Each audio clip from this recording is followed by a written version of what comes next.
బాగున్నారా? కూర్చోండి.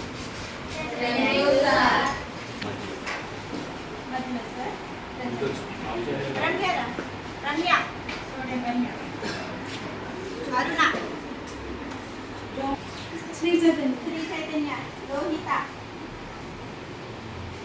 కీర్తన శ్రీ సాయిశ్రీ శ్రీ చందు భోజనం ఎలాగుందమ్మా? నిజం చెప్పండి. బాగుందా? రోజు మెనూ ఏంటి?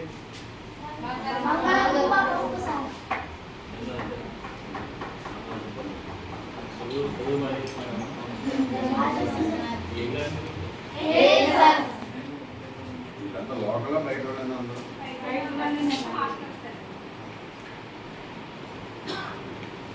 బాత్రూమ్స్ ఉన్నాయా? బాగున్నాయి. ఓన్లీ లేడీస్ అండి.